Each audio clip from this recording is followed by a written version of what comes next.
तो लोग जो कुछ लोग हैं वो 2 या 3 दिन से वहाँ पे मतलब कि इंतज़ार कर रहे हैं कि हम अंदर पहुँचे, लेकिन सब्सक्राइब करें और बेल दबाएं ताकि कोई खबर रह न जाए। जैन, ये बताइएगा आप कौन सी यूनिवर्सिटी में पढ़ते हैं और इस वक्त किस इलाके में मौजूद हैं? आप क्या ग्राउंड से इस वक्त सिचुएशन बताएंगे, सूरत हाल क्या है जैन? वालेकुम अस्सलाम। मैं इंटरनेशनल यूरोपियन यूनिवर्सिटी में पढ़ता हूँ और हालात जो हैं वो बहुत ही जो है ख़राब हैं कैपिटल में, बिकॉज़ मैं कैपिटल में था और कल मैं हम किसी तरह मतलब कि जंप करके ट्रेन में हम कीव पहुँचे हैं कल रात को 9 घंटे का सफ़र करके। तो हालात जो हैं बहुत ख़राब हैं। जैन, ये बताइएगा कि क्या एम्बेसी में किसी ने आपसे राब्ता किया है इस सारे मामले के ऊपर? नहीं राब्ता किया। हालाँकि इससे कुछ टाइम पहले मैंने उनको जब ये वार शुरू होने से पहले उनको मैंने मैसेज और कॉल की थी। उन्होंने कहा कि जी हमें कुछ नहीं पता, आप अगर आपने रहना है तो आप रहें, अगर आपने नहीं रहना तो आप ना रहें। तो हमें कुछ नहीं पता। जैसे ही ये चीज़ शुरू हुई है वो अपना खुद बंदोबस्त करके वो खुद तो भाग गए हैं और जितने स्टूडेंट्स हैं वो उनको पीछे छोड़ गए हैं। अभी भी कीव के हालात जो हैं वहाँ पे बम्बिंग बम्स हैं, गिर रहे हैं, शेलिंग हो रही है। अभी तक स्टूडेंट्स जो हैं वो वहाँ पे फँसे हुए हैं, खार्किव में फँसे हुए हैं और उनके पास कोई हेल्प नहीं है। अब हम हम तकरीबन 3 दिन से उनको ट्राई कर रहे हैं कि वो हम हमारी कॉल उठाएँ, जो इमरजेंसी नंबर्स उन्हें दिए हैं, कोई कॉल नहीं उठा रहे। जैन, आप पाकिस्तानी कितनी फैमिलीज मौजूद हैं या तलबा की कितनी बड़ी तादाद है? और मुझे ये आपसे पूछना है कि एग्जैक्टली आप इस वक्त कौन सी जगह पर फंसे हुए हैं? मैं पाकिस्तानी स्टूडेंट्स के साथ नहीं हूँ, मैं लोकल के साथ हूँ जिन्होंने मेरी हेल्प की है भागने में। मेरा फ्रेंड है लोकल और मैं फ़िलहाल मेरा पाकिस्तानी स्टूडेंट्स के साथ नहीं हूँ, मैं सिर्फ़ मेरा जो लोकल फ्रेंड उनके साथ हूँ जिन्होंने मेरी हेल्प की है वहाँ से भागने में। इस तरह के कॉन्फ्लिक्ट जोन और जोन के अंदर बड़ा मुश्किल होता है जैन के आप सामान, खाने पीने की अशिया अपने साथ जमा करके रखें, क्योंकि किसी वक्त भी कोई भी मुश्किल खड़ी हो सकती है। तो क्या आप लोगों के पास खाने पीने का तमाम सामान मौजूद है और आप बेहतर हालत में हैं इस वक्त जैन? जहाँ तक खाने की बात है, खाने के तो हमें बिल्कुल होश नहीं है, लेकिन फिर ये बात है कि हम जब कीव में थे, हमने कुछ ग्रोसरी रखी थी, लेकिन जब ज़्यादा हालात ख़राब हुए, हमने जितना दो टाइम था, हमने बस स्टेशन में गुज़ारा है। कोई शॉप्स नहीं खुली ही, कुछ भी नहीं खुला और कल जब हम रात को लवीव पहुँचे हैं ट्रेन से, तो अभी जाके हमने होटल वालों से जो हम यहाँ जहाँ ठहरे हुए हैं, उनसे हमने रिक्वेस्ट की कुछ हमें आप ब्रेड या कुछ दें ताकि हम खाएँ। वो उन्होंने फिर हमें कुछ चीज़ें प्रोवाइड की हैं खाने के लिए, तो हमने वो उससे खाया है। अच्छा जैन, बता दीजिएगा कि अब पाकिस्तानी दफ्तर खारजा और वहाँ के हमारे जो सफारतकार हैं डॉक्टर नोएल साहब, उनकी तरफ से ये कहा गया है कि पोलैंड के 8 दरवाजे खोल दिए गए हैं बॉर्डर के ऊपर और वहाँ से आप लोग एंटर हो सकते हैं। क्या आप इसकी तस्दीक करेंगे? और आपके जो लोग वहाँ तक पहुँचे हैं वो क्या पहुँच सके हैं पोलैंड के अंदर या अभी तक बॉर्डर पर फंसे हुए हैं? पोलैंड ने बॉर्डर्स खोले हुए हैं और कुछ स्टूडेंट्स जो हैं जिनके पास अपनी व्हीकल्स थी वो खुद वहाँ पे पहुँच भी गए असाइलम में, मगर वहाँ पे जो लाइन है वो बहुत लंबी है। वहाँ पे मतलब कि बहुत मुश्किल है कि आपकी बारी जल्द आए। तो कुछ लोग हैं वो 2 या 3 दिन से वहाँ पे मतलब कि इंतज़ार कर रहे हैं कि हम अंदर पहुँचे, लेकिन एज़ आपको पता है कि जितने यूक्रेनियन सिटीज़न हैं वो भी वहाँ पे मौजूद है, तो वहाँ पे काफ़ी जो है मुश्किलात हैं। लेकिन पोलैंड ने जो है बॉर्डर्स खोले हैं, पोलैंड ने बॉर्डर्स खोले हैं, रोमानिया ने खोले हुए हैं और हंगरी, लेकिन उनके बॉर्डर्स जो हैं वो दूर हैं। पोलैंड का बॉर्डर करीब है लवीव से जहाँ पे मैं हूँ। आप हमारे साथ मौजूद रहिएगा। मैं इस वक्त जाऊँगा जनरल रिटायर्ड अमजद शुएब साहब की जानिब। जनरल साहब, आपका बहुत शुक्रिया, आपने हमारे लिए वक्त निकाला है। ये फरमाइएगा कि वज़ीर-ए-आज़म पाकिस्तान इमरान खान साहब का ये जो दौरा रूस था, इसकी टाइमिंग कितनी इंपॉर्टेंट है? और जिस वक्त prime minister Imran Khan Russian president Putin से हैंडशेक कर रहे थे, उसी दिन यूक्रेन पर हमला हुआ। तो इसका फॉल आउट तो होगा, इसका इम्पैक्ट तो आएगा। व्हाट डू यू से सर?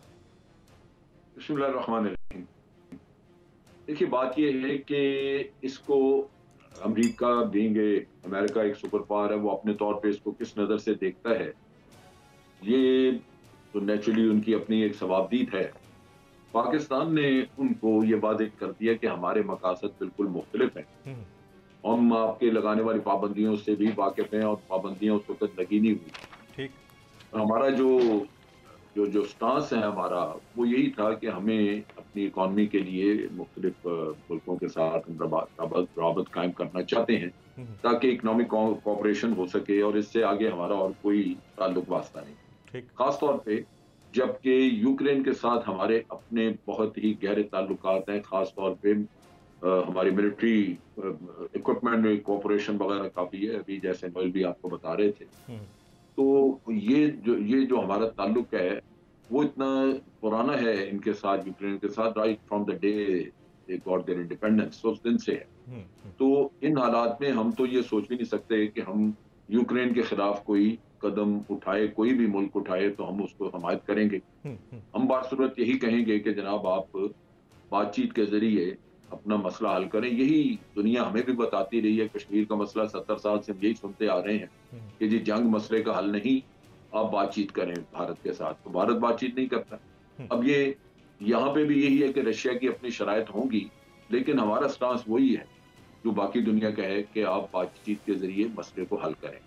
और वो हमारी सपोर्ट वहाँ पे, जब ये हमारे एम्बेसडर ने वहाँ इंटरव्यू दिया तो उस वक्त वाजे कहा था कि हम इनकी यूक्रेन की जो टेरिटोरियल इंटेग्रिटी है उसको हम सपोर्ट करते हैं। हम नहीं चाहते कि वो उसकी वायलेट हो टेरिटोरियल इंटेग्रिटी, और वो उन्होंने बड़ा यूक्रेन ने सराहा।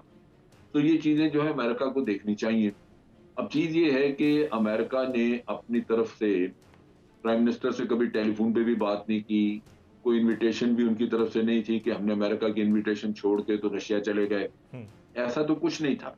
लिहाजा अमेरिका अब अपने तौर पे सारी दुनिया से ये मुतालबा कर रहा है कि पूरी दुनिया कंडेम करेगी। सो नेचुरली लोग अपने मुफादात में सोचेंगे कि हमें ये करना चाहिए या नहीं करना चाहिए। अग्रेशन कहीं भी हो वो कंडेमनेबल है, उसको वो आप अप्रिशिएट नहीं कर सकते। लेकिन ये भी तो है कि रशिया ने उससे पहले इनसे न्यूट्रलिटी की बात की थी, और उसके आप अगर उसके घर की दहलीज पे लाके अगर नेटो उसके दुश्मनों को बिठा दें रशिया के, तो वो रिएक्ट तो करेगा। तो मेरा ख्याल है कि यूक्रेन की भी इसमें गलती है, डिसीजन मेकिंग उनकी जो है वो ठीक नहीं थी, गलत रही। वो बजाय इसके कि अपने हमसाये के साथ ताल्लुकात ठीक रखते, वो जाके अमेरिका पे तकिया करते रहे जो जिनकी दुश्मनी थी रशिया से। तो आज उनकी भी आंखें खुली हैं, वो समझते हैं कि अब उनको वेस्टर्न कंट्रीज जो हैं वो अबंडन कर गए हैं। लेकिन ये लेसन है सबके लिए। तो प्राइम मिनिस्टर ने जो विजिट किया है उसके चूंकि मकासद बिल्कुल मुख्तलिफ थे, और मेरा ख्याल है कि बातचीत नहीं सर, मैं मकासद की बात नहीं कर रहा जनरल साहब, I am talking about the timing of the visit. ये बड़ा इंपॉर्टेंट है क्योंकि action speak louder than words. हम चाहे किसी सफबंदी में ना हो, लेकिन इंटरनेशनली इमेज क्या जा रहा है हमारा, आखिर हमने सर्वाइव तो करना है ना। नहीं वो भी है, लेकिन आप देखिए कि 23 साल के बाद आपको एक इन्विटेशन मिली है, प्राइम मिनिस्टर को बुलाया है, वहां पे इन्वाइट किया, तो क्या पाकिस्तान इस पोजीशन में था कि उनको कहता हम नहीं आ रहे? वो तो आपके उम्रों के लिए ताल्लुकात उनसे खराब हो जाते। तो ये तो ये मुमकिन ही नहीं था। और फिर हमें अमेरिका को एक्सप्लेन करने का है। आपके फॉरेन ऑफिस के लिए डिप्लोमेसी में कुछ चैलेंजेस होंगे कुछ वक्त के लिए, लेकिन फिलहाल आपकी ये पॉलिसी, आपका ये विजिट आपको पे करेगा। ठीक, जनरल साहब साथ रहिएगा, जनरल साहब साथ रहिएगा। मैं रफत साहब की तरफ जाऊंगा। डॉक्टर रफत साहब, जनरल साहब ने जिस तरह कहा कि जाहिर है हमारा एक शेड्यूल्ड विजिट था, उसके ऊपर कोई कॉम्प्रोमाइज़ तो नहीं हो सकता। Your take on this sir, timing ठीक थी, प्राइम मिनिस्टर ने जो विजिट किया ठीक किया, और जो इमेजेस गए हैं वो ठीक गए?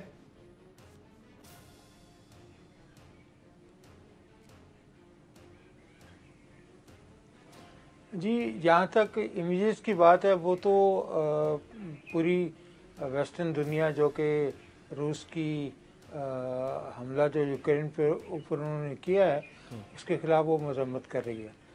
लेकिन इस मजम्मत के करने में पाकिस्तान ने भी अपना जो रोल जो है, इन प्रिंसिपल रोल जो है, जिसकी बात अमजद शेर साहब भी कर रहे थे कि पाकिस्तान ने अग्रेशन को कंडोन नहीं किया, और इस बात पे जोर दिया है कि रूस और यूक्रेन का जो भी मसला हो खा वो टेरिटरी का मसला हो या उनके अंदर जो रियासतें हैं उनको तस्लीम करने का मसला हो, वो सारे का सारा मसला जो है वो बातचीत के ज़रिए हल किया जाए। तो ये जो रूस की और वेस्ट की लड़ाई यूक्रेन के मामले में हो रही है, पाकिस्तान ने इसके बारे में अगरचे वज़ीर-ए-आज़म ने दौरा भी किया है और रूस की सरजमीन पर वो मौजूद थे। जैसे कि आपने कहा कि वो सदर पुतिन से उस वक्त हाथ मिला रहे थे, उसके कुछ ही देर बाद रूस ने हमला कर दिया। लेकिन उसके हवाले से हमें थोड़ा सा तैयार रहना चाहिए था, क्योंकि ख़बरें आ रही थी, वार्निंग भी सदर पुतिन यूक्रेन के सदर को दे चुके थे, और वो ये बात भी कह रहे थे कि अगर रेड लाइन, रूस की जो डिफेंसिव रेड लाइन है, उसको क्रॉस किया गया तो फिर रूस जो है वो अपने जो दिफा के मामलात हैं उसमें पीछे नहीं हटेगा। और आज से 2 हफ्ते पहले आपको याद होगा कि जो बाइडेन साहब ने भी इसी किस्म के ख्यालात का इज़हार किया था, और उन्होंने कहा था कि रूस का हमला जो है वो यूक्रेन के ऊपर जो है वो इमिनेंट है। तो इमिनेंट से मुराद ये है कि उनके पास इस किस्म की इंटेलिजेंस मौजूद थी, इस किस्म के शवाहिद और क्राइम मौजूद थे, जिसके हवाले से रूस का हमला जो है वो तकरीबन नागुज़ीर हो गया था। लेकिन मैं इस बात से भी एग्री करता हूँ कि पाकिस्तान काफ़ी देर से मुतलाशी था इस बात का कि रूस की तरफ दोस्ती का हाथ बढ़ाने में जो रुकावटें थी वो दूर हो चुकी थी, और ख़ास सदर पुतिन पाकिस्तान आते या पाकिस्तान को शंघाई की जो विंटर ओलंपिक्स की बैकग्राउंड में जो चीन ने फैसिलिटेट किया था, उसकी वजह से इनविटेशन जो है वो रूस की तरफ से आ गई।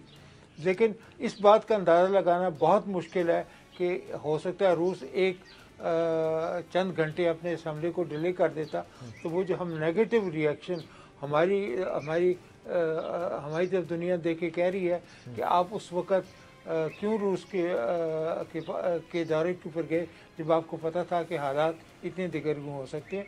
तो ये रिस्क है, ये हमने लिया, और जो मुलाकात भी हो गई, और सदर पुतिन को भी एक मैसेज कम से कम तय की और पाकिस्तान की तरफ से गया है कि ये इस किस्म की अग्रेशन जो है वो ना अक़वाम मुत्तहिदा के मुसलमान असूलों के ख़िलाफ़ है, बल्कि ये कि पाकिस्तान किसी सूरत में भी कंडोन नहीं कर सकता। ख़ास तौर पे इंडिया के हवाले से भी देखें ना कि इंडिया ने भी कश्मीर के ऊपर नाजायज़ कब्ज़ा जो है वो पिछले 2 साल से कर रखा है, और हम चिल्ला के सारी दुनिया को ये कह रहे हैं कि ये इंडिया ने इलीगल ऑक्यूपेशन किया। तो ये जो इलीगल ऑक्यूपेशन ऑफ यूक्रेन है, इसको हम किसी सूरत में भी कंडोन नहीं कर सकते। लेकिन मेरे ख्याल के अंदर पाकिस्तान ने जब आके यहाँ पे अपनी सरजमीन के अंदर वो कुछ मुलाकात के हवाले से जो बर्फ़ पिघली है उसका भी जो पाकिस्तान ने एहसास किया है। लेकिन मैं ये समझता हूँ कि इस दौरे की टाइमिंग जो है वो उसको कैलकुलेट करना बड़ा ही मुश्किल काम था, और जब दौरा सेट हो गया तो फिर उस दौरे का आप ये कह रहे हैं कि उस दौरे की टाइमिंग को कैलकुलेट करना बड़ा मुश्किल काम था। बिल्कुल ठीक है। सब्सक्राइब करें और बेल दबाएं ताकि कोई खबर रह न जाए।